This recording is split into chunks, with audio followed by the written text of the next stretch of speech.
Welcome back to our series. In this third installment, we explore the Chauhan Diaspora, a millennium of splintered sovereignty.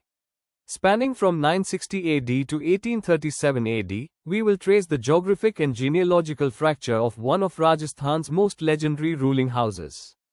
From their ancient origins in Sambhar, a single dynasty fractured into 6 distinct ruling houses across 9 centuries. Adapting to relentless imperial threats, from the Delhi Sultanate to the British Crown, the Chauhans spread into Nadole, Jalore, Sirohi, Bundi, Kota, and Jhalawar.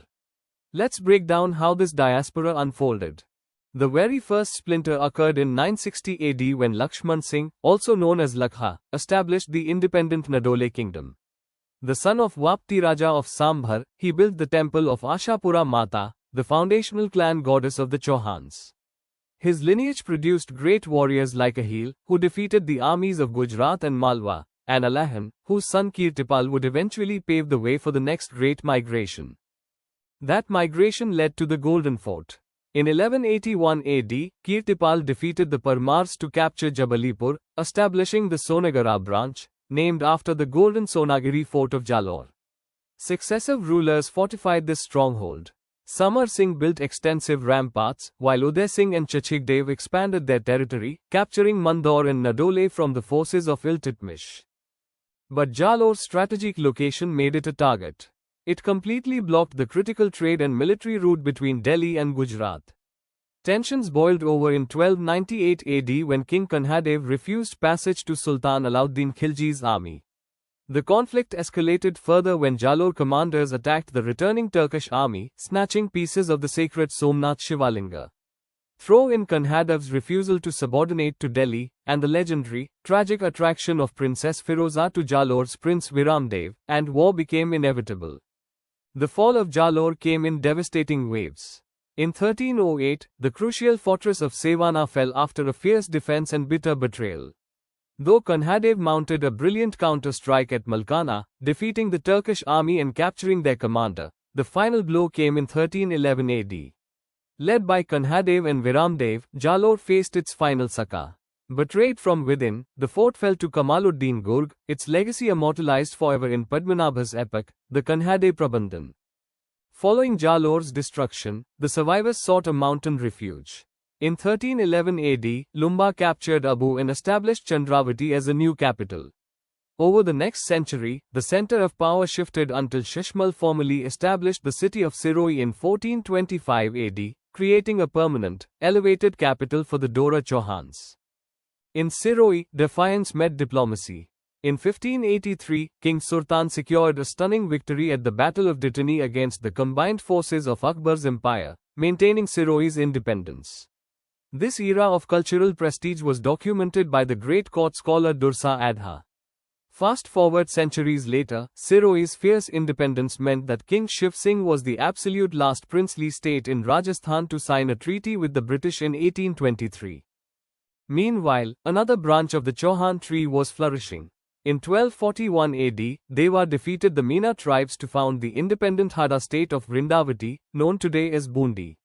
Here, Ba Singh constructed the impregnable Taragarh fort in 1354, and Surjan later accepted Akbar's subjection, turning Bundi into a center of art and literature, home to the great scholar Chandrasekhar. But internal politics would ultimately cripple Bundi. A bitter succession dispute erupted between the incumbent King Buddha Singh and the usurper Dalil Singh. Queen Amar Kanwar, infuriated by the chaos, made a fatal miscalculation. She invited Malhar Rao Holkar to intervene. This marked the very first Maratha intervention in Rajasthan's internal politics, decimating Bundi's sovereignty and forcing them into British protection by 1818. Bundi's weakness allowed a new state to rise, Kota. Declared independent by Mughal Emperor Shah Jahan in 1631 under Madho Singh, Kota quickly became a powerhouse. King Bhim Singh later dramatically transformed the state. An ardent follower of the Vallabh sect, he renamed Kota to Nandagram. In a stunning reversal of power, Bhim Singh attacked his parent state of Bundi, defeating King Buddha Singh and looting their massive legendary cannons. Yet, Kota's dominance came with a heavy price. In 1817, a paradoxical treaty with the British gutted the royal authority of the Kota kings. The British declared Jalim Singh Jhala as the permanent, hereditary Dewan, giving him absolute governing and military power. When King Kishore Singh II reached his breaking point and fought back at the Battle of Mangrol in 1821, the British militarily backed the Dewan, permanently crippling the crown. This imbalance of power led to the final splinter in 1837 AD. Madan Singh, the grandson of the powerful Dewan Jalim Singh Jhala, separated from Kota to establish an entirely independent Jhala dynasty. Recognized as the last princely state formed in Rajasthan, Jhalawar established its capital at Jhalrapatan, known as the City of Bells.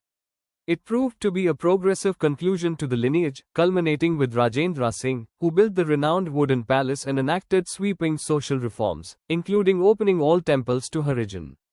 When we look at the survival strategies of the Chauhan branches, a fascinating matrix emerges. Jalore and Nadole fought the Delhi Sultanate to mutual destruction. Sirohi opted for defiant military resistance against the Mughals and minimal interference with the Marathas.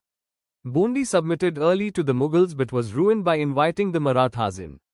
Meanwhile, Kota and Jhalawar relied on defensive maneuvering and eventual absolute subordination to the British to maintain their existence. Ultimately, they were a single tribe fractured by war, yet united by an indelible footprint on the heritage of India. They leave behind a legacy of stone, the impregnable Sonegiri fort of Jalore, the vibrant Taragad of Bundi, and the exquisite palaces of Kota and Jhalawar. And they leave a legacy of the enduring word, immortalized in Padmanabha's epics, Dursa Adha's defiant poetry, and the rich literature of their royal courts. Don't forget to like, subscribe, and share if you enjoyed this journey through time.